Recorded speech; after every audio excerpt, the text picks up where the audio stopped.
What is up, everyone? Welcome to the Nickel City Rush Hour. And we got a fun one tonight. We're going to be talking about these two coordinators that we just promoted within. And, would like to get everyone's thoughts in the channel. And first time I'm really talking to Jake about this. Did we do the right thing promoting within? And we're going to get into that. Should be a short pod tonight, Jake. I mean, we had another guest lined up to talk about something else, but he had something come up and we'll reschedule that for maybe Sunday night. So that should be fun. As the Rush Hour show, we will always be talking a lot of stuff about Buffalo, but we're going to pivot to some other sporting events sometimes, sports, and talk what's going on in the world of other sports. But tonight it's about these coordinators. And before I get into it, Jake, congratulations. I know you made an announcement that you're having another girl. You're set. Yep. Well, so congrats, man. I'm super happy for you.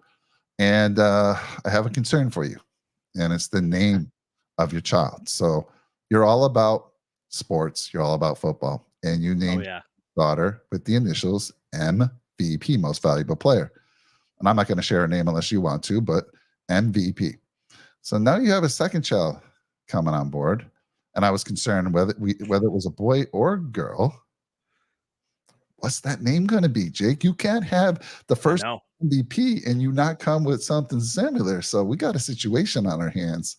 Are you going to do something dumb like me? So I named my two boys, nothing related to sports, but I wanted them to have my middle name. So I had Brandon Michael and I had Brian Michael. And same last name. You want to talk about getting confused every time I spoke to one of them? Brandon, Brian, I mean, I was so confused all the time.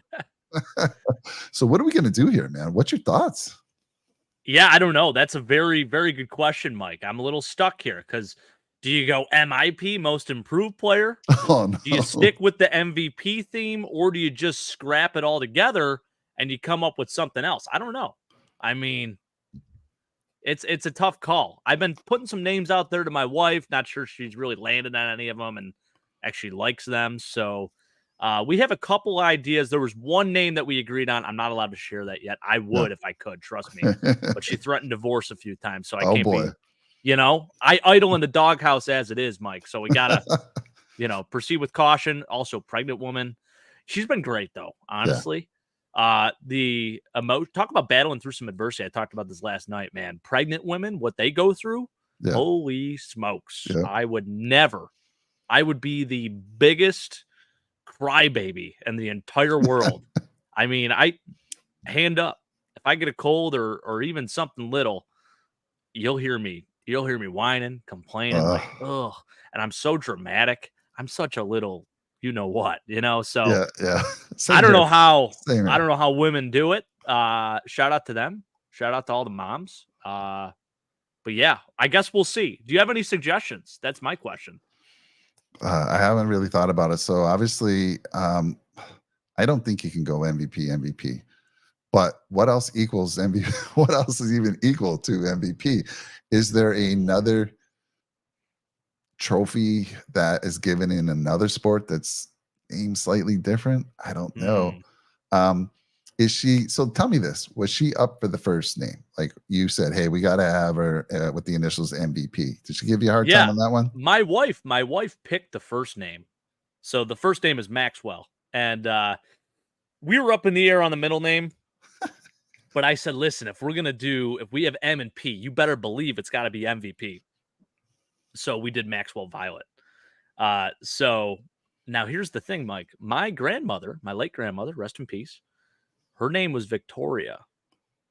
So there is a chance here that maybe, we could do something like that, I don't know, though. Like I said, there is a name that we landed on that she liked, and it's not MVP. The initials are not MVP. So we may just scrap it all together. We got a dilemma, folks. So any thoughts in the channel? We got Keith coming in saying Tualina. Tualina? No. Guys, you realize like his second daughter is going to have this conversation with Dad, why did you name Maxie MVP? Gave her those initials, Most Valuable Player. Because she's going to know what that means. Jake's going to have her daughters talking players here by the age of 6 or 7. They're going to know all the players, be talking football, and they're going to know what MVP is. What's the second one you say? Dad, am I not important to you? I'm not the most valuable player. I don't know. That's a tough one. I like those. KC Middlestat Podger, KMP or CMP just doesn't have that MVP to him, man. I'm sorry. It's You're not the going. same. It's not the same. Now, there is the Nickelodeon valuable player, the MVP. Okay. Ooh. We could do something like I that. like that. And there's a lot of good names that begin with N. Yeah. So more to come on this. This is going to be fun. More to come. We'll follow it. Have you had any late night runs from cravings from the wife yet? A lot of ice cream, but ice cream's always been a staple in this house. So I don't know if it's necessarily the pregnancy or if it's just me craving ice cream myself. Because I'll tell you what, I've been good with the sympathy weight. I think I've been eating, like, my diet is out the window, but at least I've been working out to sort of supplement it, and I think I've been pretty good during the week, but the weekends, it's just all systems go. It does not matter at that point. So yeah. Battlehawk saying Taylor Swift Podger. No. TSP. Never. TSP. No. TSP. Right. No, we can't do it. Can't do it. All right, everyone. Pax, by the way, shout out to Paxton. Thanks for coming in the show. He says, congrats on the sex. Thank you, sir. Appreciate that. Keith says, ditto. And were you guys supposed to remind me of anything? Yeah, were we? Were we? Battlehawks? Yes. No, I know what we were supposed to remind you of. You're supposed to be making a current roster or current list of Bills players that are playing in the UFL right now. Need that list, Battlehawks. Yes. Is that what they're calling it? UFL?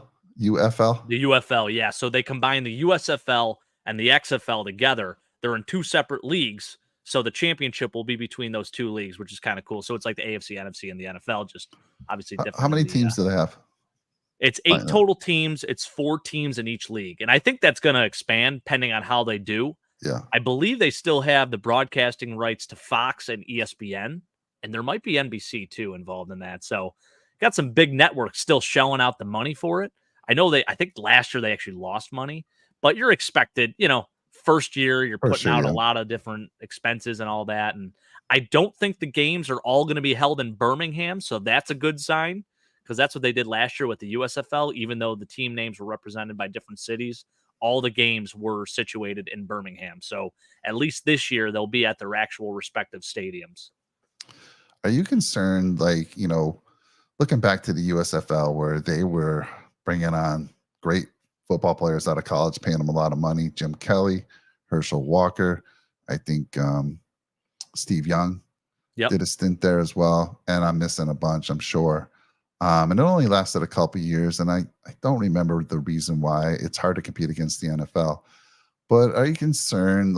This is why I was wanting to have our special guest tonight, not only to tell us about PGA and LIV and what's going on there, but could there be a similar thing ever competition for the NFL with the UFL? With the UFL, if they had a lot of money behind them, could they do what they did back with the USFL and say, hey, we're going to pay you X amount of money. Just don't even sign with those guys. We'll put you on any team you want. We're going to pay all this money. Could happen, man. So I'm curious how that plays out. Now, it's early on, and we don't know. Is there any concern that you'll see them take some of these great college players and just throw a lot of money at them? I don't have that concern. My biggest concern is whether they can keep afloat, because these leagues are intended to be developmental leagues. So the NFL they have the blessing of the NFL. Okay. So the NFL and UFL are sort of working together. And I think the whole idea behind it is to have that developmental league. So the NFL used to have NFL Europe, but they were losing money every season with that too. And I used to love NFL Europe. There were a lot of talk about some big name players. You're talking Kurt Warner, Adam Vinatieri, Jake Daylight coming. You got a Delhomme. There are a lot of good players that played in the European League as well. So I think they're hoping to get back to that, but obviously within the States, and have like a AAA version of the NFL. So I'll tell you what, it was pretty good last year. A lot of good names actually came out of the USFL and the XFL. Some guys that made an impact in the NFL. Brandon Aubrey being one of them. He's a Pro Bowl kicker for the Cowboys. Guy was unbelievable this year. So that's a good point. I mean, it's not like the USFL. The USFL was a competitor of the NFL. They wanted to compete with them, and they were bringing stars on to get it done. A lot like the LIV Tour is doing with the PGA. They're bringing on the best of the best from the PGA over onto that tour. We'll talk about that with Tony because he's the expert on that. But okay, that makes a lot of sense. If it's just really going to be kind of a minor league system, then that makes all the sense in the world. And I think it was a really smart move for those leagues to combine because now they're working together as a unit. And instead of, robbing viewership from one another, now they're kind of like forged together, and that can only help them stay afloat. So I really hope it succeeds because I think it's a great thing to have football in the spring. I mean, I can't get enough of it as it is. And it's always a dark period, Mike, when the Bills season ends the way it does. Then you got to go however many months without even watching a football game unless you're watching highlights from 2004 like I am. So I'm curious about Roy. So I know Roy's been around for a while. Tell me how he killed it back in the day. I actually don't know. I think they went bankrupt, I want to say, because they were shelling out too much money. Is that what happened, Roy? I don't know the whole story behind it. I know there was a 30 for 30 that came out about it, and haven't watched that yet. But I know that he was an owner of the New Jersey Generals, and Oh, he was. Okay. he obviously had some big stake in that league. And I think they couldn't fork over the money anymore. Obviously, at a certain point, you got to offer the bigger contracts, and when your ratings aren't doing as well as the NFL, it's hard to keep shelling out that money. Yeah. All right. We'll see. We'll see what Roy tells us about that situation. Yeah. I'm gonna do a little research afterwards. All I know, can you imagine if it had been successful, USFL? It would have changed history. Jim Kelly would have never became a Buffalo Bill. Steve Young would have never, jumped over to the Niners. And Steve Young actually started with Tampa first, then over to the Niners. Herschel Walker. I mean, and I'm missing some names, but those were the three that just come to the top of my head. Man, it would have changed history forever. So I'm glad it didn't do very well, and we got Jimbo, and the rest was history. Did you see Jim Kelly's stats in the USFL, by the way? We talked about that. Yeah. We were comparing him and Dan Marino, right? You include those 2 years that Jim Kelly had. He put up over 5,000 passing yards himself. I mean, insane numbers. He threw a lot of interceptions. I think he did. You had said. A lot of touchdowns, though, too. But a lot of touchdowns, yeah. Josh Allen-esque, Yeah. All right, well, let's get into the main. The reason why we're here. Thanks for hanging out with us in the chat. Just giving everyone time to join us. We don't do the intros like a lot of channels do. So let's talk about it, Jake. So we had two big hirings this past week. We promote Joe Brady to be the official offensive coordinator. He was the interim OC. Now we made it an official. And then we have Bobby Babich on the DC side. He was our linebacker coach this year, and he got promoted to DC. Let's start with Joe Brady because I think we're going to have a lot more discussions on Babich. So on Joe Brady's side, first of all, I want to say this. I think it's fantastic when you promote within, if it makes sense.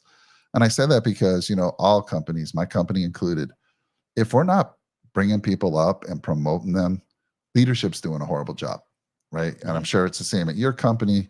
You want to be able to, train these folks, coach them up, and get them elevated and promoted. You want to see them have successful careers. The last thing you want to do is bring them up the chain or bring them up and then see them move on to somewhere else because you didn't give them that opportunity to get promoted within your organization. So I'm super positive about that. I think companies should do that. And again, I'm going to emphasize when it makes sense. So from Joe Brady, I'm going to throw it over to you to talk first about Joe Brady, because I'll just say this before I throw it to you. I'm all for Joe Brady, and I'll give you some reasons. But let me throw it to you first, talking about Joe Brady. I am too. I'm with you, Mike. Yeah, I think Joe did enough this year to at least give himself a full season of being the Bills' offensive coordinator. I mean, when he came and took over the offensive play calling, this team was down bad. They were 6-5. No, I'm sorry. They had just come off a loss against the Broncos, right? And so they were 5-5 at the time. Then they went in, they scored 32 points against a really good Jets defense, even at the time. I mean, the Jets, they became a little more depleted as the year went on, but really an impressive performance. And, back-to-back games of scoring 30 plus points. Then they go into Philly, which I was at that game. Josh Allen has arguably one of his best games of his career. And man, the offense, although we didn't win that game, the offense was looking like it was back to what it was, and it was a beautiful thing. And I think one of the biggest things with Joe Brady's offense compared to Ken Dorsey's was the fact that we weren't relying as much on Steph Diggs. He wanted to spread the ball out a little bit more, establish the line of scrimmage, get James Cook the football and show everyone that this is worthy. This dude is worthy of a second-round pick. Had his first 1,000-yard rushing year of his career. First 1,000-yard rusher since 2016, since Shady McCoy was on the team. And it was a thing of beauty. Now, there were still some moments where you saw some struggles. I think at times, with him just being a younger offensive coordinator, there were moments where maybe he failed to make those specific adjustments. But overall, I really liked what he did. I felt a lot more confident with how our offense was working. You could even tell Josh Allen, he seemed to be getting back to his old self, his swagger, his confidence. It was there. There were more designed runs. You allowed Josh Allen to be the actual weapon that he is. Now, I think Ken Dorsey, the offense that he ran, it was very methodical. It was more of a let's keep Josh on more of a leash, get the ball out quickly. Everything has to be very, structured and perfect. And when that happened, it was amazing. Don't get me wrong. I mean, you go back to that Dolphins game. We put up 48 points in that game, and the offense looked incredible. And I think at that point, all of us felt like the Bills were the best team in the NFL. But then there's the low of lows, right? Where if that doesn't happen and you're not executing at a high level, which that is a personnel issue for sure. Don't get me wrong. And that is partially on the players. It's not all on Ken Dorsey. I think that's where the offense started failing. And then strung together a few losses, and loss after loss would add up. And this offense just couldn't get out of that bad mojo. So Sean McDermott probably felt like he had to make a switch. And unfortunately, Ken Dorsey gets the axe. And Joe Brady took this team to a better level offensively. So I got to say, I'm happy for him. He was already an offensive coordinator in Carolina, and things did not work out for him there. And I feel like that was a case of Matt Rule just sort of overseeing that team too much and kind of being a big micromanager, which is interesting because I feel like Sean McDermott himself is also a pretty big micromanager. But I think you're starting to see him take the foot off the gas a little bit on that side of things, and maybe he'll let his coaches coach a little bit more this year. So I'm excited. I'm encouraged. Let's just get Josh some better personnel, get him a number one wide receiver that can eventually take the place of Steph Diggs. Yeah, I didn't know until I was doing my research on Brady that he was an OC for Carolina, and like you said, didn't go well with Matt Rule. Was Matt Rule more of an offensive-minded guy? Because here's what I think, Jake. I think if you have an offensive-minded coach, you're going to be a micromanager more on the offensive side, and vice versa. If you're a defensive-minded coach, you're going to micromanage more because you got to let. If I'm a defensive coordinator or a defensive-minded coach, I'm going to rely on that offense. I can't. I got to let him do his thing. But I'm probably going to oversee the defensive coordinator more. So, what was Matt Rule? Was he? Well, it's interesting because he was a linebacker in college at Penn State, Okay. but he was more on the offensive side of the ball throughout his coaching career. And fun fact about Matt Rule, got his master's degree from the University of Buffalo. So that's kind of cool. Now he's at Nebraska. Obviously, he's not in the league anymore. He felt like the college game was definitely better for him, which I think it was the right move for him altogether. The NFL sometimes just not cut out for those guys. You look at Steve Spurrier, Nick Saban. There's a lot of college coaches that are extremely successful at that level, but the NFL, it's a little bit different. You got to manage the personalities and money and contracts. And I know NIL is kind of a different game now in college, but some guys are just better meant for the college game. I feel like Matt Rule is one of those dudes. So I'm excited for Joe Brady, though. Like I said, I think it's a really good opportunity for him. Can't wait to see what he showcases this year. Want to see some trickeration, and like I said, get Josh some more personnel, and I think we're going to be gravy.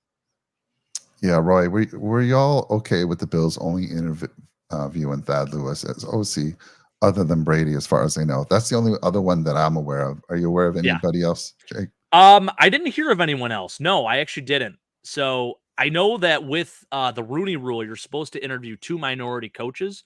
I believe they did. I know that there were reports that came out about different names, and I don't remember them off the top of my head, but I know Thad Lewis was definitely the most publicized because he had already played for the Bills, started 5 games for them in 2013. So, and by the way, I think he definitely has a future as an offensive coordinator in this league. What he did this year with Baker Mayfield as the quarterback coach down there in Tampa. He should be their offensive coordinator next year. I think you talk about promoting within. That's what the Buccaneers should have done with Thad Lewis. And I'm not sure if they filled that gap yet. So are you okay with the fact that they only really interviewed one other, or would you have liked them to maybe go after some, you got these great offenses out there, right? You got Andy Reid, maybe someone on Andy Reid's staff. Yeah. Maybe somebody on who's some of the other ones on Well, the Eric Bengals. Bieniemy is always a name. Yeah. Like everyone talks about him becoming a head coach every year, and that's kind of quieted a little bit. Tough year in Washington. I don't put that fully on him, but yeah, he's always been a name that's been floated out there. Obviously, Ben Johnson, who refused to interview for the Washington Commanders as their head coach, which is wild. Those are the two probably biggest names for offensive guys. But yeah, you know what? I think sometimes, Mike, here's the thing. I understand, doing your due diligence and interviewing everyone you possibly can, but sometimes you just know. And when you know, you know. And you don't necessarily want to waste other people's time if in the back of your mind you know who you want as your guy. I do think it's good to always approach it with an open mind, though, too. And it can't hurt to interview more candidates just to get other perspectives. And Sean made a really good point on one of our shows. Actually, we were just talking in general, and he had mentioned sometimes it's good to bring in more outsiders just to kind of give you a different perspective. If they've already played against your team, they could talk about different, tendencies that they've recognized in the past that they feel should be changed. Because sometimes when you're in the organization, your head's down the entire time, you can't take that step back and see like, oh, maybe we shouldn't be running the football, on first down and trying to pound the rock every single time throughout the second half instead of, just getting into a shootout, and not controlling the clock the entire time. Maybe there are certain things like that outsiders would say where it's like, okay, maybe this is a good perspective. Maybe we got to change things up. So I think it's always good to approach it with an open mind. But again, I like the move this time around, and I'm glad that we did promote within. Yeah, I'm fully in agreement with the Brady call. What you were just talking about is, and Roy, your question to me is a bigger discussion around Bobby Babich. So, because I want to talk about that more. So let me give you some of my notes on Babich. Obviously, a lot of people saying good things about him. And what I do like, Jake, is that we have an insider who's very excited about him, and that's your brother Blake. Your brother Blake, Oh, yeah. I think, went to the college. Is that you? Give us the background on that. Blakers was at Edinburgh, and in the 2016 season, Bobby Babich was slated to be their defensive coordinator. So they had basically an entire offseason and spring workout season with him, basically being in that role. But then they ended up firing the entire staff, and they brought in a new coach, Coach Lustig. And I think at that point, Bobby Babich left to go to Florida International. And Lustig did great things there at Edinburgh, but Babich was excited to obviously be that coordinator role. And I don't think he was going to be in the same coaching capacity, which is wild to think of because the guy's brilliant. Ends up going to Florida International, and then the rest is history. Goes from there to the NFL. He's been with the Bills since 2017, and he's done some very good things. I'm really happy with the hire. He's young. He's energetic. He may bring a different approach, and from the sounds of it, it actually does sound like Sean McDermott's going to let him run, not really, maybe not his own scheme, but maybe have his own twist on it. Yeah, so that's where we get into a little difficulty for me. So let me bring up some notes. I wrote some notes down here. So he's been brought up through McDermott, right? He's worked with McDermott, even back in Carolina, I think. Yeah. And here he has been with the Bills since, like you said, since 2017. Battlehawks asking about who is Babich. He's what's he been for us? Was it our cornerback coach? Started as the assistant DB's coach. Then he was the official cornerbacks coach. And then he's been the linebackers coach for the last few seasons. And I mean, you look at those position groups, and I know we already had some studs there, prior to him becoming the coach there, but I do think he had a hand in helping them, take it to the next level. So excited to see that. Yeah. So my other points are, no matter what role you are, as far as the coaching staff goes, and in this year it was linebacker coach, you would think so in my organization or any organization that I worked at, if you're in a role such as the linebacker coach and your goal is to be the defensive coordinator, they all meet. All these coaching staffs for the defense, they meet probably weekly to go over the film, talk about things. And I would feel like Babich should be throwing out ideas for where we've been weak, right? Where we've been getting, beaten in the playoffs, falling short, and come up with some ideas, right? You throw out those ideas. Now, whether they're accepted or not, I don't know. So I just don't think because you were linebacker coach, you had nothing to do with the rest of the defense for this particular year. So keep that in mind because, like I said, I feel like he's already been contributing to what this defense has been doing. That's just my opinion. Yeah. Number 3 that I have here, is he just going to be a yes guy to McDermott? He's been brought up. This is, McDermott's his mentor. Jake, and I don't know if you ever had a mentor bringing you up through the ranks, and if that mentor has a difference of opinion with you, are you going to stand strong on your feet and argue with them, or are you just going to be like, okay, coach, you're right, or are you going to go toe to toe? Ultimately, the head coach makes the decision. So that's another concern I have. He's McDermott's been his mentor, and he just might be that guy that just says yes. I don't know. And again, I think all the coaches are already given their ideas. It's not like he didn't have a say on how this defense was playing. Yes, I know. You said already he's been the cornerback or the DB coach. He's been a linebacker coach. He should be throwing out ideas as well on how that defense can be better already. So I'm a little concerned, like, is he going to bring something new? Is he just a guy that, McDermott wants to just hand off to the pressers, right? To go take care of the press conferences because McDermott has to go into those. I think they always have the OC and the DC doing their own press conference, and I think McDermott has to double down and do those, I think. Yeah. And to go back to what Sean had said and you had said earlier, I do think looking outside from a defensive standpoint, because we've seen this defense, we've seen it, right? And everyone's like, it's not going to change. It's not changing with McDermott at the helm. And I don't know how much it will change. Is Bobby Babich got all these great ideas that he hasn't shared already, Jake? Like, is he all of a sudden going to come up with all these new things that he's been thinking of doing? I would think he would have been sharing those already. That's my only thought there. Maybe why didn't we look at somebody in the ranks of Steve Spagnuolo. Sorry, I always get his name right. I struggle with his name. Maybe someone in the ranks from the Bengals organization, teams that we have done a good job defensively against us. And they got some young guys over there as well.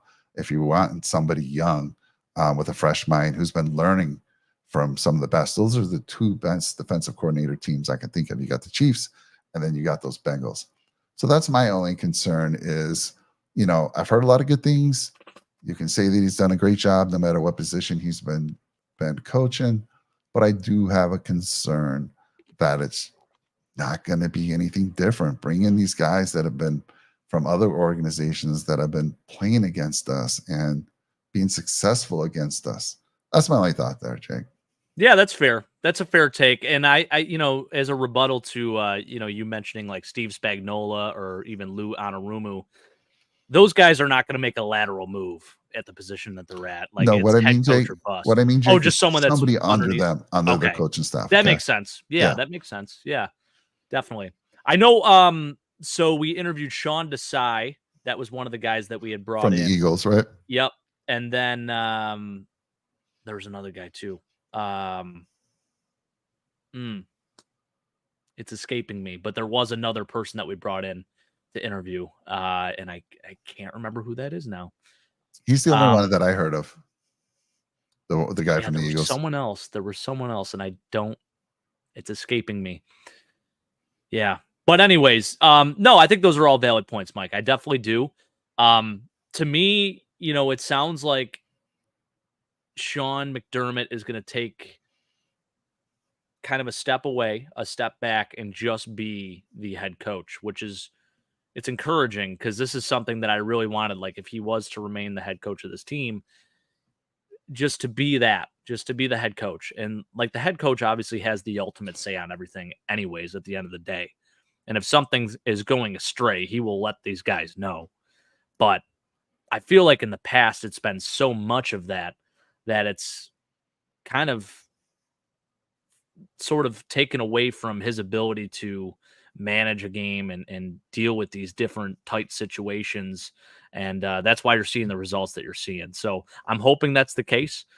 Fingers crossed. I'm Optimus Prime all the time with this stuff. But yeah, I love the move. Bobby Babich, football family. Blake says he's brilliant. Yeah. Shout out to Derek Dorr, too, another guy, one of Blake's best friends, his roommate at Edinburgh, played for Edinburgh as a defensive tackle. Also vouched for Babich, says he's brilliant, a mastermind. So yeah, I'm excited for it. I think it's a fresh, young guy, a little different than Leslie Frazier too. To me, I was also hearing too. Brett even mentioned it. We may run a 4-3 at times. I don't know if that's going to be.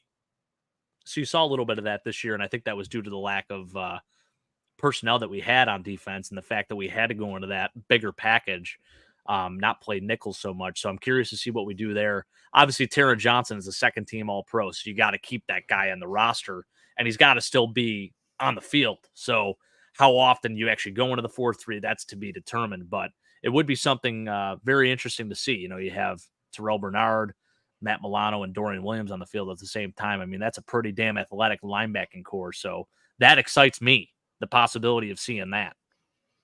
Yeah, I mean, Babich, what is also good, not only I take Blake's opinion very highly because he's your brother and you guys just know football. And if he's excited about him, it's good to have an insider's take.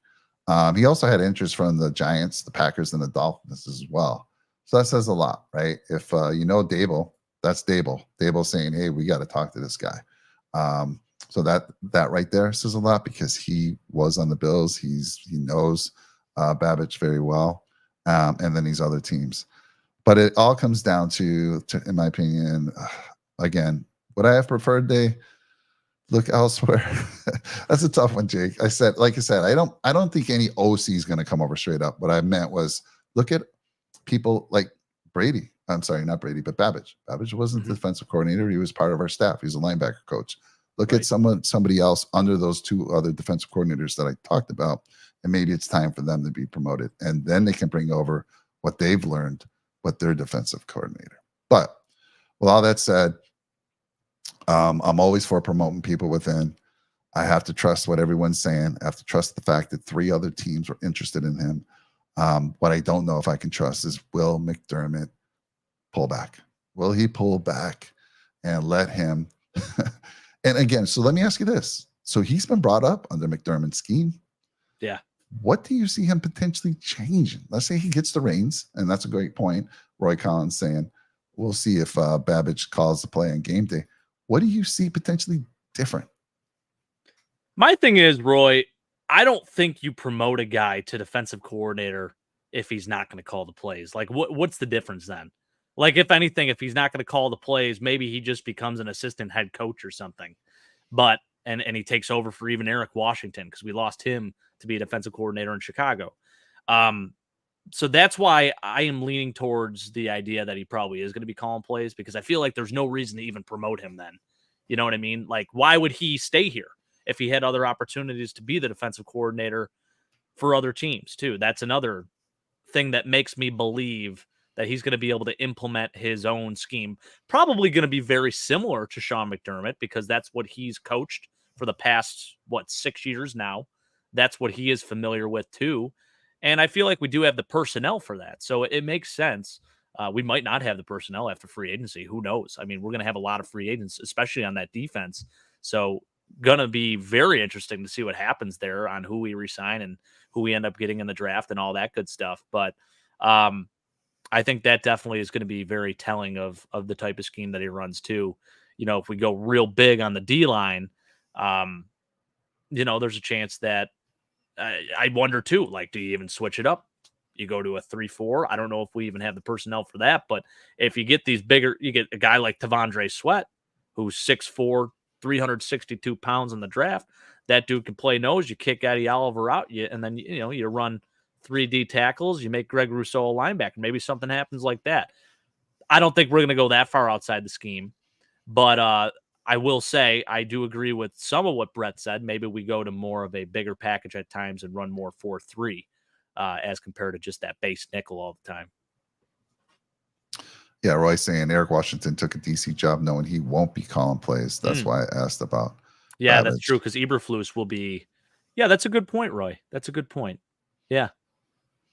Yeah, and they really haven't come out and said anything about that. So I'm going to stick with my gut. I'm going to say that he is just because we've known Sean McDermott to be such a micromanager. So why would he promote someone internally if that was the case? Maybe he does realize that he needs to take a step back and just be that head coach. I think he just wants to, put him out in front of the press. Like, you go talk. This is what I want. This is what I want you to say. That's kind of what Leslie Frazier was, right? Give me a break. Yeah. Yeah. So we'll see. I don't know. It's going to be tough. If you're a micromanager and you've been around as long as McDermott has, it's hard to break habits. It's hard to break them. True. And that's why I was in agreement with, I'm cool with Brady. No qualms with Brady. Babich, interview some of these other folks and maybe bring someone from the outside. But we'll see. I'm excited that they're both young. They're both energetic. They have people are saying good things about them. People that have actually been closer to them than I have. And again, the fact that you had other teams interested in you says a lot, speaks volumes. For sure. So and I'll tell you this, Mike. Yeah. A guy to fill the void of that linebacker coach role, I mentioned it in our group text, Luke Kuechly. A name to look out for, a guy that has been with the Bills during the preseason, worked as like a coaching intern more or less for the Bills in 2021, I think it was, and a little bit during the offseason as well. So that's a guy that's familiar with Sean McDermott himself and had some of his best years as a pro underneath him as a defensive coordinator in Carolina. So that would be pretty cool to see. That's a rumor that I've seen out there that maybe Luke Kuechly could be the linebacker coach moving forward. Go and hire a guy like that. That'd be pretty awesome. Trekker Viewer does a lot of draft prep, and he's been and he's one thing he needs to stop is, Levi Wallace greater than Cam Lewis. No, not at all, my friend. Let's see. Here's a good question from Joe Maddox. Joe, do you know Joe? No, I don't know Joe. This is a good question though, Joe. I touched on this a little bit. I don't think Ken Dorsey was really all to blame. I think the type of offense that he ran, though, required our offense to be near perfect. And when they weren't near perfect, it really showed, and that's where we struggled. So his offense is definitely more structured as compared to Joe Brady's, where it's a little more loose, plays more to Josh Allen's strengths, I feel like, and allows him to be a little looser and let Josh be Josh, as they were saying, as the media was also saying. But no, I don't think he was the full issue. I really don't. I think he was unfortunately just a scapegoat. We were 5-5 at the time, had to rejuvenate this offense somehow. So bringing in a new guy like Joe Brady kind of set the tone for that. So unfortunate for him. But now Ken Dorsey hired as the OC in Cleveland. Yeah, I'm happy for him. I was happy to see him. He's a good guy. All the players liked him. As far as Brady too, Brady seemed to be able to attack the weakness of a defense, like what he did against the Cowboys. He was relentless on the ground, relentless. And against the Chiefs, look how that first half went, relentless on the ground. Yep. And Spags made some adjustments and, started stopping that run game. And that's where we had a little bit of problem adjusting to that.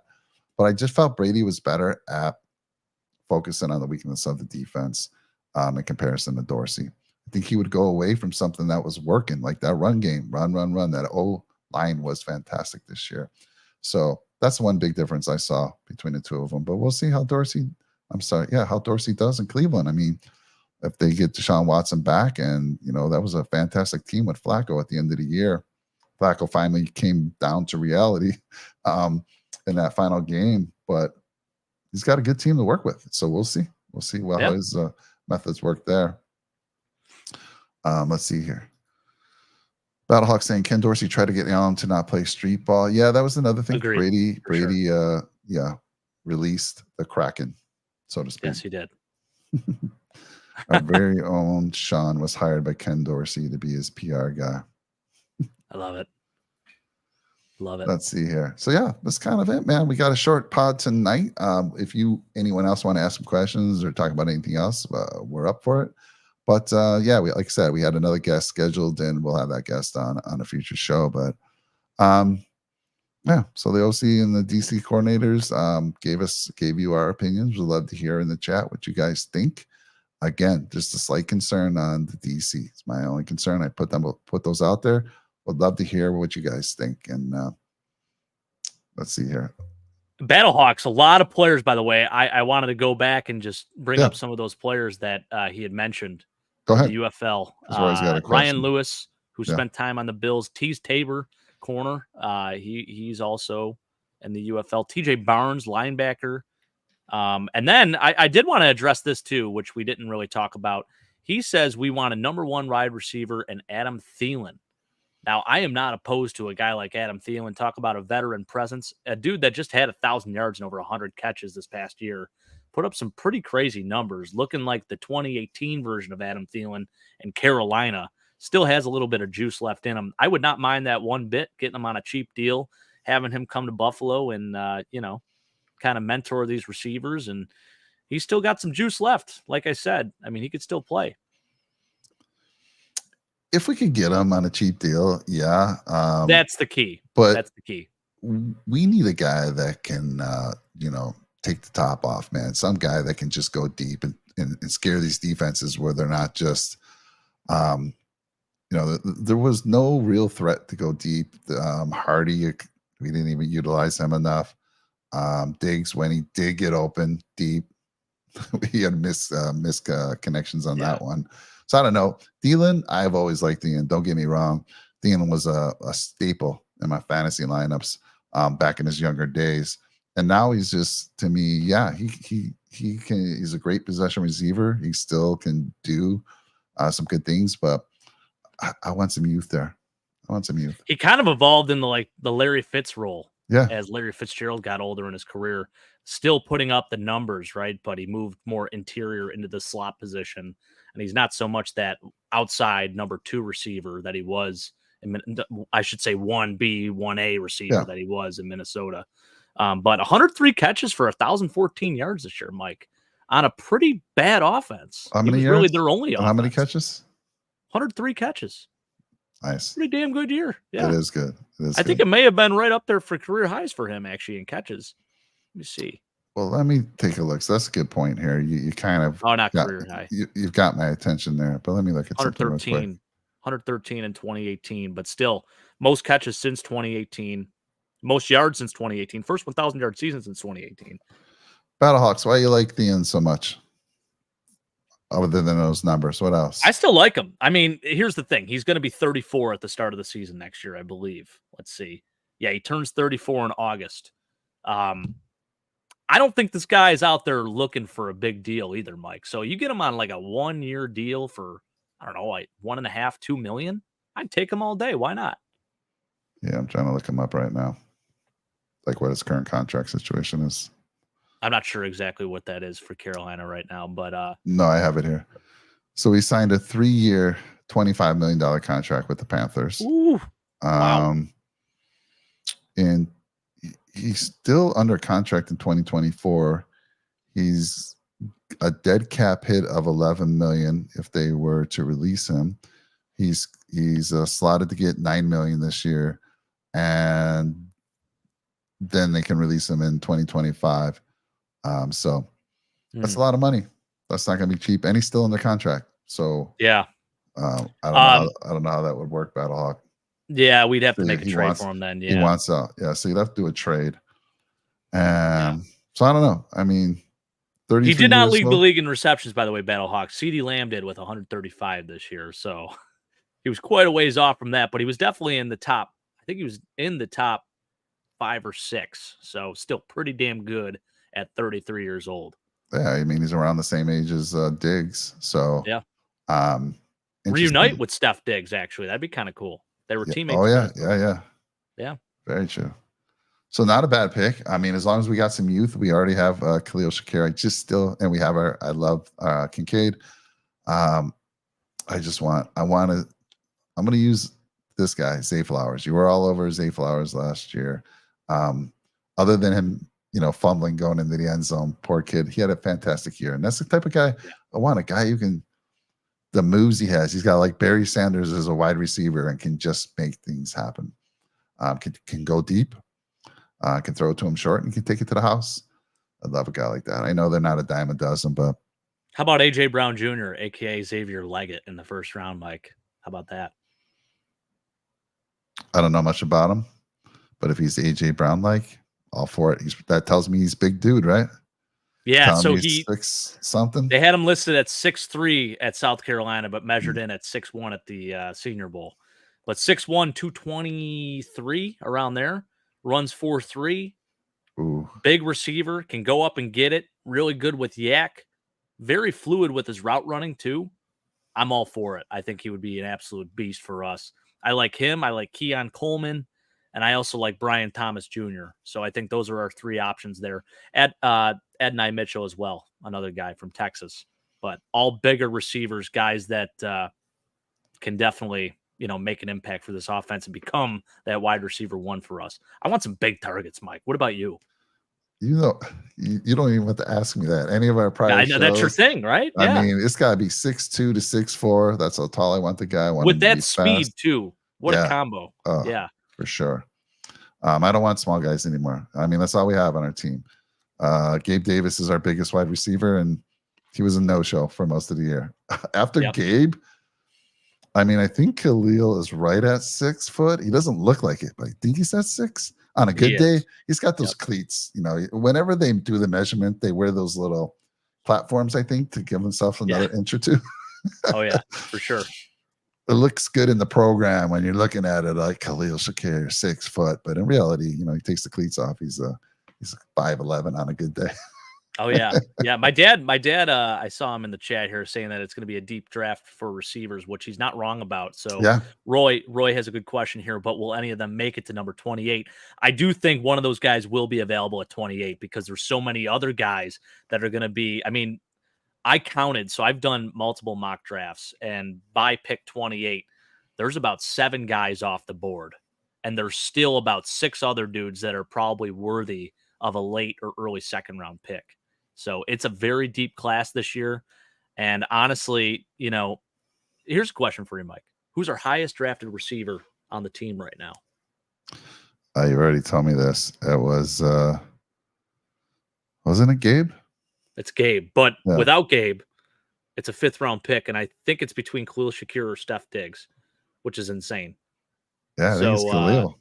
Yeah. And Steph Diggs, of course, wasn't drafted by us, but when you really put that into perspective and the fact that Brandon Beane and Sean McDermott have not taken a receiver before the 4th round throughout their entire tenure, and I get Dalton Kincaid, right, last year, so it kind of qualifies, but like not even a 3rd round receiver or anything. Like what's going on here? It's crazy. Yeah, there were some gems last year, like Tank Dell. Yeah, for sure. You can find, and if you guys say it's as deep as it, as you're saying. And how many picks do we have? We have a lot of picks. Maybe we move up the board. 8 or 9. Maybe we make that move. But history has shown me that they're typically going to go defensive player. I know no one likes to see that, but like you were saying earlier, Jake, how many interior defensive guys do we have signed right now? 1? Right. I think that needs to definitely be a priority, but I'm going to put that second to receiver even so. Yep. Yeah, if we can get a game changer, I'm all for it, and hopefully they can move up and make and get that guy. So you did the mock drafts. You think at 28 we could get someone, or you think we got to move up a few spots? No, I think one of those guys will be available at the. I've seen some other scenarios where we trade back and we end up taking. We have 2 second round picks essentially. Trek reviewer, good names here. I know your boy Johnny Wilson, Brendan Rice, by the way, Jerry Rice's son, Mike. So great bloodlines there, and a bigger guy too. Played at USC, and I would love both of those guys. Trek reviewer, those are great names. Yeah, projected 2nd and 3rd rounders for both of those dudes. What's the comp pick we get for Edmonds? It should be a 3rd rounder. So that was brilliant by Brandon Beane, because everyone was concerned that we traded a 3rd rounder away in the Rasul Douglas trade, right? But the fact that we get that the compensatory pick kind of makes up for it. So again, another brilliant move by him. I love this from Battlehawk. When I stop thinking it's rigged around March, I will look into the draft. Well, Hey, we'll I be, saw your comment too. Just very disappointed with the Super Bowl matchup. I hear you, brother. I'm with you. yeah, so we have Justin Schroeder, nice big 6'4", 220 guy. We have Tyrell Shavers, who we really liked as well pre-draft. Another big guy. We had a couple. So there was another one. Was it Reggie Waynes? We don't have him anymore, but I'm curious. Jalen Wayne. He was on Jalen the Wayne. team in the There was a preseason. couple guys in the preseason games that looked good. They'd always come in the third quarter, fourth quarter, but man, I think Shavers was one of them. Oh yeah. And there was another guy that was fantastic. I don't know. Who did Wayne go to? Did someone pick him up? I think he's a free agent right now. I want Interesting. to say he bounced around a couple practice squads. Let me actually look that up right now. I'm trying to think of the other receiver that was making an impact. Actually, kid from the Battlehawks. My gosh. Play with the Raiders too. Marcel Aitman. Oh, yes. That was the other guy. He was having a good preseason. Yeah. Right? He was one of the guys with us this preseason? Yeah, he was awesome. And another big body player too. So he is a free agent. Yep. He spent some time with the Browns on their practice squad, but yeah, he is currently a free agent. Yeah, so hopefully at least Shorter gets out there. Nothing short about Shorter. And then we get a nice stud in the first round. That'd be fantastic. Yeah, thanks, Battlehawk, Marcel Aitman. Yeah. Hey, so I found out that Kyle Shermer also lives down the road from me. So offensive quality control guy, actually played in the league a little bit. His dad is Pat Shermer, former head coach for the New York Giants, offensive coordinator for the Vikings. So I'm going to have to go talk with him a little bit too. All right, guys, channel. You got to have Jake. Give him some ideas. He's got Justin Shorter. I'll go live stream it. And go he's down got this there other gentleman knock on his door. That he's talking about, and needs a reason to go up to them. I know Justin Shorter, you said, is in a townhouse. It's not obvious where he is, right? But him and Kingsley Jonathan, actually, I think they live together in the same building. So here's an idea for you. It is Girl Scout cookie season. You have a little girl. Go buy some, even if she's not a Girl Scout, go buy a bunch of Girl Scout cookies and start walking through those townhouses with her. Bring MVP. And go knock on door to door, and maybe you'll see Shorter and Kingsley Jonathan open up the door. It's a great idea. They can't say no to her, right? No, they gotta buy some cookies. Like, look, if I look out the door when the doorbell rings and I look on the ring, if I see a little kid, I'm answering it. If I see a little kid with an adult, I'm answering it. If I see an adult, no, thank you. Unless I know you, hit or miss. No, thank you. Yeah. So there's one idea. Good idea. There's a bunch of ideas you can use, but I think that's the best one because right now I know Girl Scout cookies are on sale. It is the time. It is the season for sure. Oh man. Yeah. What's your favorite Girl Scout cookie, by the way, Mike? You got one? I'm a Thin Mint guy. I'm a Thin Mint guy myself. Yeah. But if you have to pick another one, is there another one? Do you like the Do-si Do's? Peanut butter? Yes. Thank you. Yeah. I wouldn't have known the name, but the peanut butter ones are fantastic. You know what's underrated? The regular shortbread. Those are really freaking good too. I could eat a whole sleeve of all of them, let's be real. But if I'm picking. You know what's funny is I like Thin Mint cookies, but don't give me any chocolate mint ice cream. Can't stand my goodness in my ice cream. Can't do it, Jake. Hand up. I just had some right before the show. And by the way, Perry's ice cream. Big Buffalo staple. Oh, yeah. Definitely. Their mint chocolate chip just hits a little bit different. It's so darn good. I love it. I'm a chocolate chip guy. Regular chocolate. I like it. Very nice. What about chocolate chip cookie dough? Love it. Fantastic. Good stuff. And then any cookie with peanut butter. Yeah, Roy. Fair, Roy. I respect it. I respect that take. Flying Bison Lager from Battlehawks. Let's see. Flying Bison Lager. Ask if he can help you keep them from going to waste. There we go. Bring some beers. I love that. That's brilliant. Bring some beers. Yeah. Oh, that would be funny. How funny. But he's going to have a lot of beers, Battlehawk, because he doesn't know exactly what townhouse he is. How many did you say there were? Are there a bunch? There's a few. I think there's 4 Bills players that actually live in the townhouses. Oh, dude. And I know 2 of them for sure are Justin Shorter and Kingsley Jonathan. I don't know who the other 2 are. I haven't found that out yet, but I will. All right. So that to me is the best idea. If you're gonna, that's the most Buffalo way of doing it. If you show up with some beers, I'm not sure. Yeah. I'm like, Who's at the who's at the This door? guy's got beers. I don't know. Some dude with some beers in his hand. Now they might be, all right, let's go for it. They might be a little scared you're going to hit him over the head with the beer. So I don't know. Right? Maybe I'll wear like my Bills gear or something and just, I'll walk up there with the wagon and I'll just have the beers in the wagon and be like, hey, we're just doing a walk and sip here. I got some extra beers. If you guys are interested, you're more than welcome. That's how I approached Derek Wood in Philly. Yeah. Approached him with a Miller Lite. He loved it. We hit it off. Then we ended up shotgunning a beer together of one of his beers. It was great. All right. Well, my vote is for Take MVP. She's cute as a button. Yep. Nobody can resist her. You're going to have your best odds there. Track reviewer is saying, do you think Bean could talk the Giants into taking our first round pick at number 28 and Elam for their 2 second rounders? I would love that. Maybe. You're okay with us falling to the second and losing our first with the wide receivers that you want? Or at least one of them? I would be, because I feel like one of those guys will still be available in the second, just because the class is so deep. We could probably get your boy, by the way, then, Trek Reviewer. We could take Brandon Rice at 39 and maybe Tavondre Sweat at 47. I think that'd be incredible. Yeah. I think, I don't hate that. Again, so what type of defense do the Giants run? Who's their DC over there? Well, it was Wink Martindale. I don't know if they filled the vacancy just yet, but I know Wink is done. By the way, that's a guy that would have been pretty cool to have him as our DC. So, but they were running a 3-4. Okay. Yeah, again, just if you want to take a shot at why we didn't interview more from the outside, there's a good reason there. But yeah, I don't mind that, Trek Reviewer. Again, we're gonna first thing we focus on is free agency. So you guys should be looking at free agency.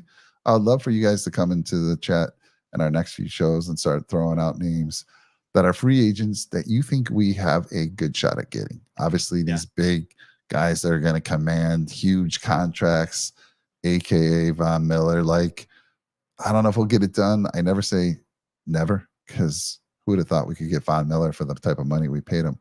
But it's going to be tough right now. What I'm hearing, I haven't looked at it closely as far as what cap space we have. We don't have cap space. I know that. So we have to free up a lot. And I don't know if we can work magic with a lot of these big free agents, but are there some sneaky free agents? I know there's a kid, the safety from Washington. Cameron Curl? Yes. Yep. Yes. I like Cameron Curl. A lot. I would love to get him if we could. Again, I don't know what he's going to be commanding, but there's a guy. So yeah, take a look at the free agents, guys, and start throwing those out in the channel. And then it's cool to talk about draft as well. But we'll be doing all those type of things. We'll be doing shows about free agents we're looking at, and draft picks. How about this? Battlehawk suggesting, because I think he's alluding to the fact that I look like Josh Allen. So maybe they'll think that I'm Josh. Dude. Gotta wear some stilts, but maybe. No. I like it. I love it. That would be awesome. That would be awesome. This is a good one too. Kyle Duggar is a free agent. Yeah. I like that one as well. And I like him because he could play like that rover position. And if you had to switch out to dime, and you saw this year a lot where we would have those three safeties on the field and Taylor Rapp, Micah Hyde, and Jordan Poyer. Jordan Poyer would come up and play in the box a little bit. Kyle Duggar can do that for us. So, and he's younger. So I would not mind that one bit. I think the only knock on Duggar is a little bit in coverage, maybe. Yeah. But yeah, you know what though? The kid is talented. Yeah. Like, say what you want about him. And I know he's been burned a couple times against us, but still a very good football player. I would not mind him at all. I just wonder what his price tag would be, what his market value actually is. But last year, as we saw, the safety market value just wasn't what we thought it would be. And, we thought we were going to lose Jordan Poyer last year to Miami, but he ends up re-signing here in Buffalo. So, yeah. Yeah, Roy, it's funny. I love free agency. I don't watch college football at all. My dad does. I know Jake's a big fan. I just have never been a fan. I'll watch the championship game for sure. But starting last year, there's a lot of great sites. And NFL Draft Buzz, I think, is one that I really like to use. Mm-hmm. And then you just start going to these sites. You can get familiar with. You don't have to have watched college football. Go look at these guys, read up. They have all the information about these prospects. Then you can go check out some film on YouTube. Just go watch how they played. It's a pretty easy thing to kind of get caught up on. Obviously, if you've seen them play college, you might have even a different opinion, but I rely on these sites and they do a pretty good job. And then you can do mock drafts. Those are a lot of fun. Jake, an idea that I don't have it. I stole it. I'm stealing it from another one. But they had a full draft.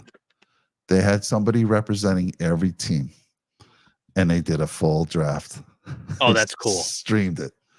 I don't know would if we love get to do enough that. people to represent 32 teams, but if we could, How that cool would that be? At that least would the be AFC. fun. I think that's an AFC East Summit show, though, for sure. Yeah, Where definitely. we all control our team, and then we're on the clock, and we got to make the selection. I think we definitely have to do that towards draft season for sure. Yeah, you like Drew Tranquil, who Love him. I mean, he made some plays against us. Stuffed Yeah. that 4th and 5 fake punt. How long is he signed on for with the Chiefs? He actually just, by the way, Drew Tranquil just posted on his Twitter about his interaction with Andy Reid when he was signing with the Chiefs, and it was pretty cool. Said something about you'll see a whole lot of red and Super Bowl rings in your future if you come sign with the Chiefs, and he reposted that, and he's like, "This is a conversation that I had with Andy Reid in the offseason, and now we're going to the Super Bowl." So pretty cool moment for him. So he's unrestricted free agent. Okay, so it was just a 1-year deal. 1-year deal worth $3 million. Yeah. 14, wow. 1,440,000. I like that. So yeah, 28 years old. Played in the league for 4 years. Trying to look at his size here.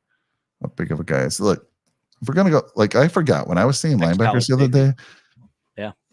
I forgot we had Matt Milano. Why do I forget that? Right. But if Matt Milano comes back, you got Bernard. You got I'm not sure Dotson's going to be back. I think he's I wasn't really factoring him in. I feel like he can test the market and get money I think elsewhere. So I feel I still want to get a linebacker in the draft. Obviously, not a first, not a second, like I wanted Campbell this year, but a third or a fourth, and I want a bigger guy. There were some good. I have to look back. There were some very big, physical, fast linebackers that went in later rounds. Trent Simpson, was that one of the guys? I'm thinking of him. Was that Nick Herbig was a guy, but he's more of an edge rusher, and now he's with the Steelers. Okay, and he's doing great things there. But yeah, those were a couple of names for sure. I could be wrong on the. There was another name Simpson. too, and it's not coming to mind right now. Maybe it's not Trent Simpson, but I know we talked about some of these guys. Let me see here. No, you're right. Yeah, am I right? Okay. Who signed this is a him? good point by Trek Reviewer. I mentioned it too. Ex-college safety Drew Tranquil, so a guy that can definitely play in coverage. Speaking of Notre Dame linebackers, taking someone in the draft, J.D. Bertrand from Notre Dame, maybe a 4th to 5th rounder that the Bills could look at to add some depth to that linebacker unit. I think this kid can play in the league a little bit bigger, 6'1", 233, Mike. So started watching a little bit. Gotta be bigger. Gotta be bigger. See, I called you Josh. Gotta be bigger, Josh. I'll call you Josh. Gotta be bigger, Josh. Gotta be bigger. Notre Dame guys this year, I think there's some sleepers there. J.D. Bertrand, who I mentioned, and I started watching some tape on Cam Hart as well, their corner. Kid is really, really nice. I like him a lot, and I think could add some depth to our cornerback unit as well. Probably going to be a 4th or 5th round pick out of Notre Dame, depending on how he tests. Right. I'm going to be definitely focused when I start looking at the draft on linebackers, who we can take. Again, I agree with you, somewhere in the 4th or 5th round, but a guy that could come in and play if we had to. If we had injuries like we did this year, I don't want like Spector, Balin Spector, who came in and he was okay. Look, don't say disrespect. You were saying cut him. I said he was going to be cut. Yeah, I did. He was cut. But right. I just want a guy. And Dorian Williams, he could be that guy this year. Who knows? He started showing up a little bit better.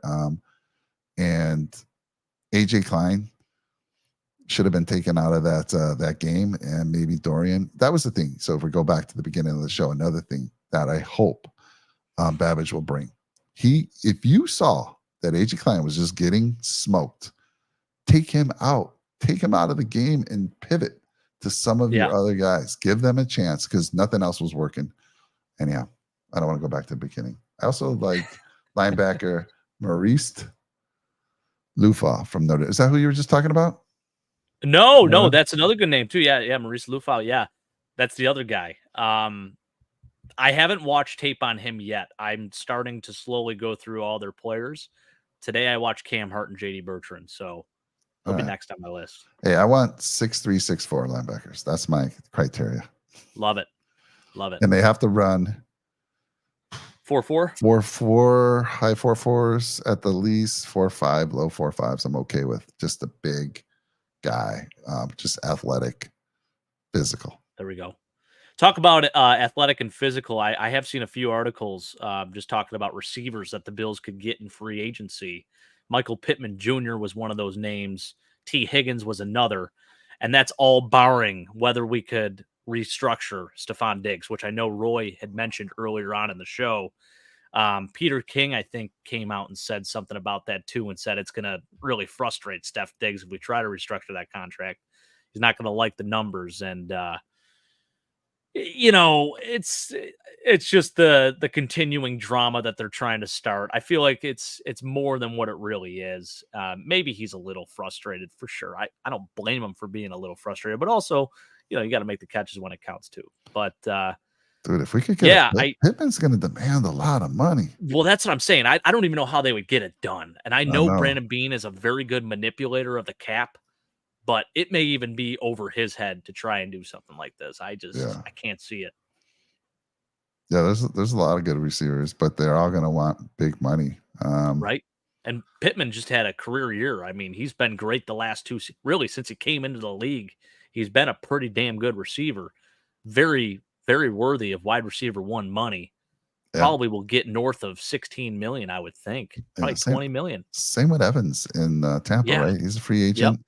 Yep. They both shined in their contract year. One guy who didn't was Gabe Davis. Contract year. Yep. You expect the switch to flip. They're going for their big paycheck, and Gabe didn't get it done. Do you see?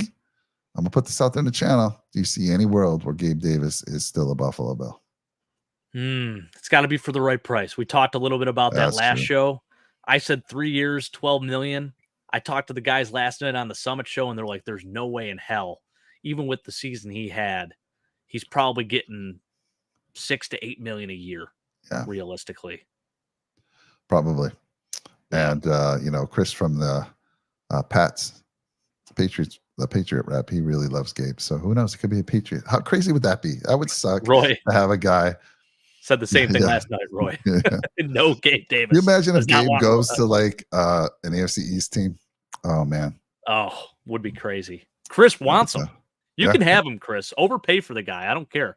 Listen, I love Gabe. I think he did some great things here in Buffalo. I love his personality. They call him Grape Davis. That's like his funny nickname. There's memes about it. But I think it's time. It might be time to move on. All right. Well, I thought this would be a quick show, but I love it that everyone wanted to talk. We're always up for that. Let me give you the site here. So it's NFL Draft Buzz, all one word.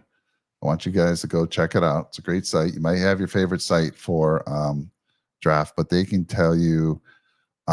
So for instance, right now they have Marvin Harrison Jr. as their number one off the board, followed by Caleb Williams.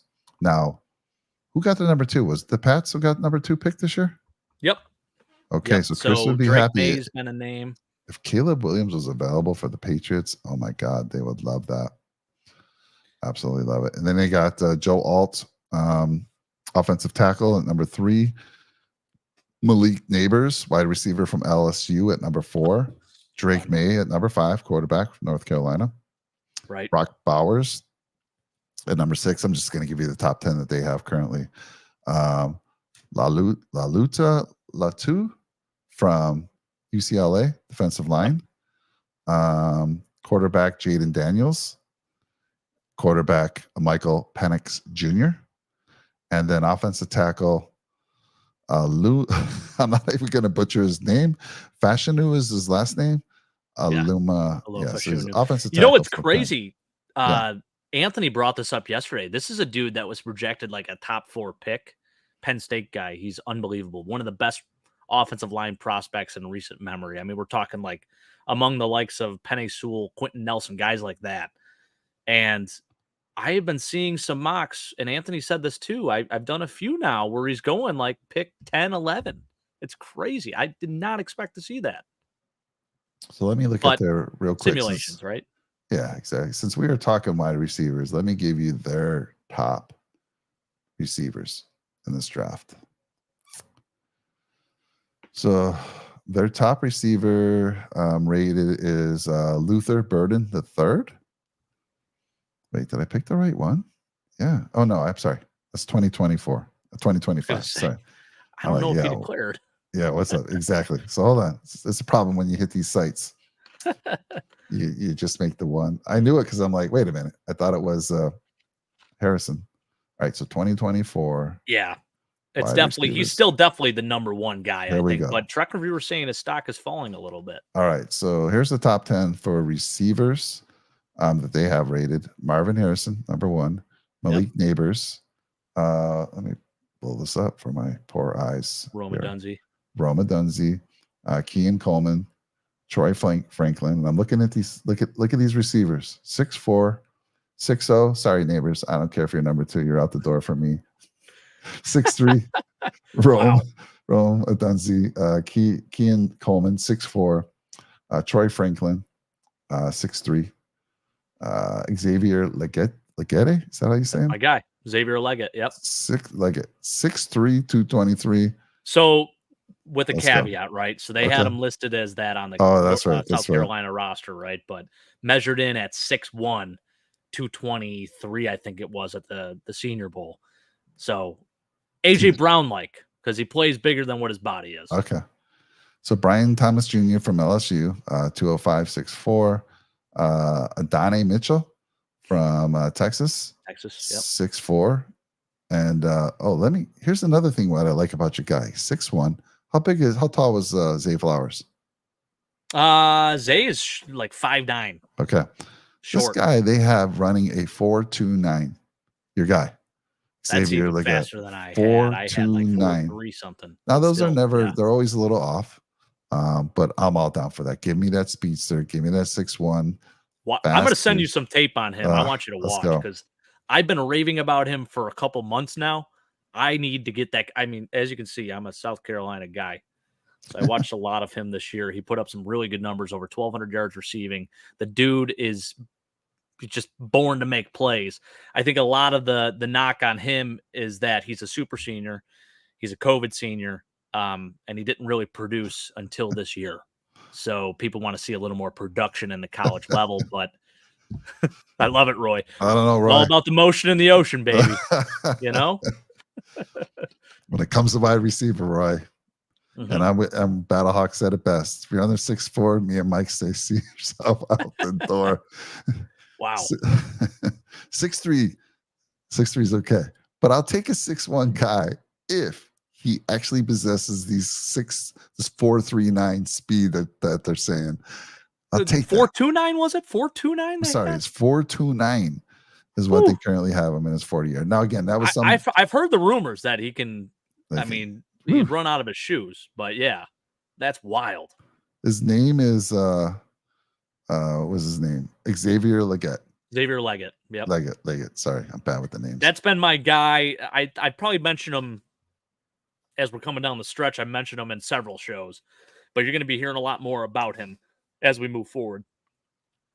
And I think the Bills looked at him too, by the way, at the Senior Bowl. They're there. They're down there. I know Brandon Bean and co went down there, and Cameron Kitchens was another name, safety out of Miami. So they looked at him too. He's projected first round pick. And then obviously some of the receiver prospects we mentioned, some of the defensive linemen, interior defensive linemen.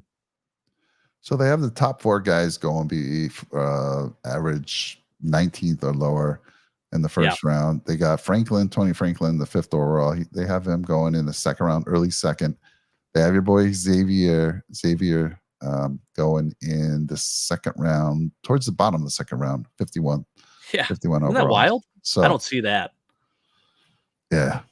And yeah, interesting stuff. So this is kind of like, Roy, check it out, NFLDraftBuzz.com. You can filter, you can go by position, go look at who intrigues you, do some research, and I'd love to hear what you guys have to say on the upcoming shows about who you like in the draft. And then go check out the free agency. And if you want to use a Spot Track, SPOTRAC.com, I think it's free. Both the NFL Draft Buzz is free, by the way, too. So it's great stuff. You don't have to pay for these sites, but go to Spot Track and they will kind of tell you who are the free agents, what the market's going to command for them. Probably they'll give you a market price. And then they also tell you, what's their current contract situation, what they were getting paid and all that good stuff. So check it out. Let's see. What's Roy said? Oh, no. First check review. Did you hear about the Miami Hurricane? That was Cam McCormick. Oh, yeah. Tight end. We heard about that. That's insane. Yeah, that's crazy. Talk about a super senior. Crazy. One of those bigger receivers, can't remember who I heard, had some comparisons to Benjamin. Man, I was talking about Kelvin Benjamin the other day, and it's wild because his rookie year, he had over 1,000 yards receiving. Yeah, with Cam, Carolina. Right? Yeah. And then the next year, he has 900, and he got progressively worse every season. And when he came to Buffalo, I made a funny comment. It was on our meeting at work, and we're talking about it, and it's like, I go into work at around 9 o'clock, and every single time, lo and behold, pulling out of the Tim Hortons parking lot right by the stadium there, Kelvin Benjamin. And you can tell because he's got the license plate. It says Florida State National Champions, and it has like the 13 on it. And I'm like, man, players talk about getting into the facility at like 6 a.m. This guy's rolling in at 9 a.m. every day, coming from Tim Hortons.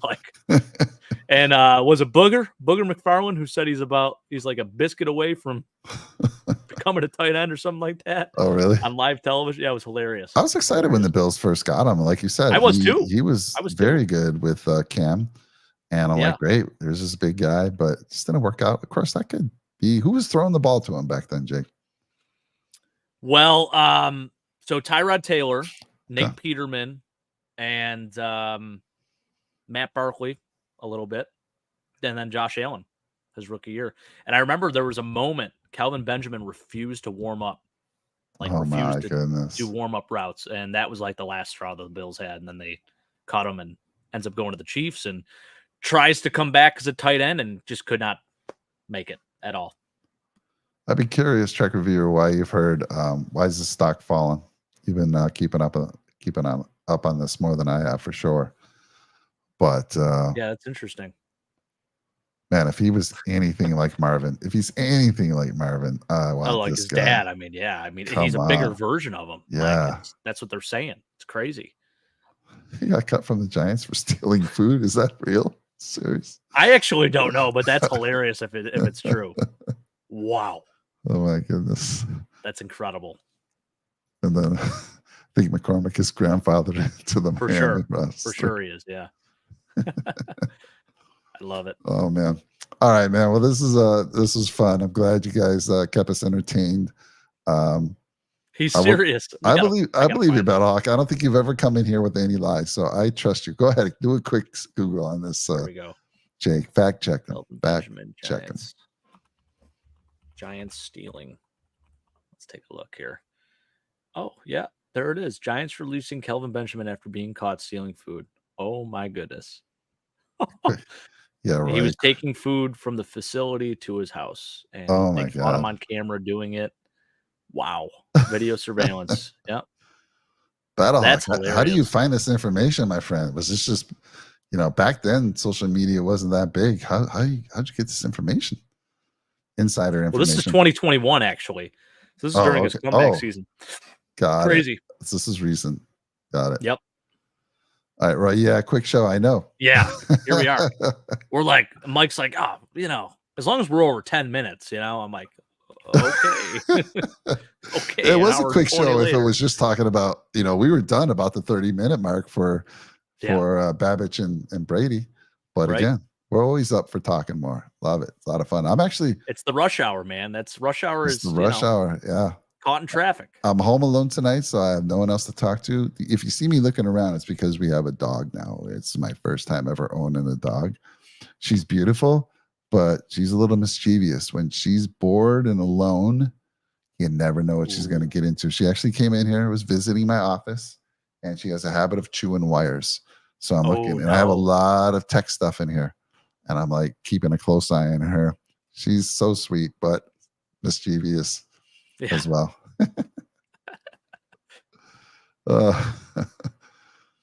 Kelvin Benjamin finally caught something himself. Oh, that's funny. And again, Battlehawks, it's so sad, man, because he had such a bright future. And I think just a lack of discipline, man. He just couldn't figure it out and let himself spiral. Trek reviewer, that would be hilarious. If it was a male dog, I would have put Cam out there, and I actually did. I told the fam, but she's a female. I went to see. Her name's Cora, but Cora she's a multi-poo, and she's the cutest, sweetest little dog. Yeah. Got her in a rescue. So and what's her record as a Bills fan? Dude, she was undefeated. She was undefeated until the Chiefs game, and I think we figured it out. My son and I, in the 13-second game, we have a lot of TVs just like you, Jake. We don't have them all in one place. We have a big one out here in our area where the moms are supposed to live. We have a big one in our room out front, and then we have the largest TV upstairs in our loft. Right. Okay. So we got 3 TVs, and then some of the folks have TVs in the room. We watched the 13-second downstairs, and then we watched the Bills loss downstairs. And then we lost the Ravens downstairs. Ooh. I said to my son, dude, we got to stop watching. This is not a good area for us. We got to move to one of the other TVs. So we're going to be ready to do that next year. Good. Yeah. Please do it for all Break of us. Break the curse. Yeah. Guys, we're cursed. When's the curse? Listen, we gotta bring the curse video out there. Come on, let's go. Stay tuned. You got a bar down there, Jake? I got one. Yeah, it's not actually a bar, but you can kind of see. Actually, I don't know if you can really tell. It's back that way. I have a ton of bourbon back there. I mean, I'm talking like 80-something bottles of bourbon. I'm at a pretty good amount, to the point where I can maybe call myself a collector. I do drink it too. I think whiskey, it's meant to be drank.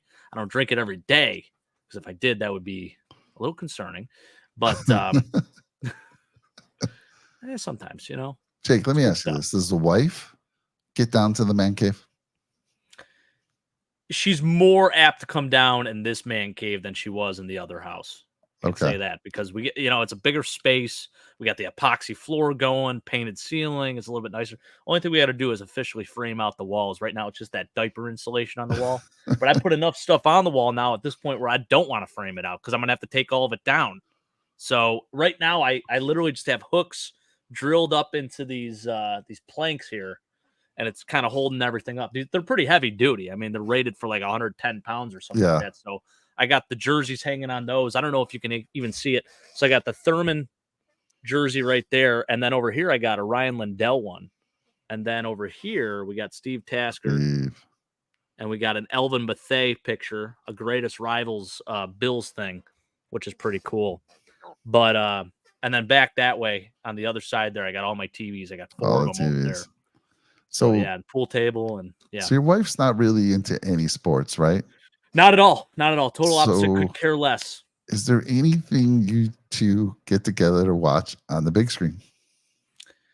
She's got me watching a few of her shows. She likes to watch a lot of different Netflix series. She also loves like the murder shows. I'm just can't. My wife does so too. Morbid. Like I just can't do it. Like it puts me in such a bad way. It's scary, Jake. They're planning something, man. They're planning. Right. Sleep with one eye open. How to get away with murder. Okay, why are you watching this? This is what I want to know. All right, everyone. We're sorry to bore you with our talk. Hey, but this is what it's all about. The rush hour, baby. You just never know what you're going to get. Never know what we're going to talk about. My wife, I actually will watch a few shows with her. We like the challenge. So my wife's not big into sporting shows, but you ever watch the challenge, Jake? I've heard of it. I've not seen it Dude, though. it's addicting. You got to watch it. It is challenging. They go through challenges. There's one winner at the end of the show.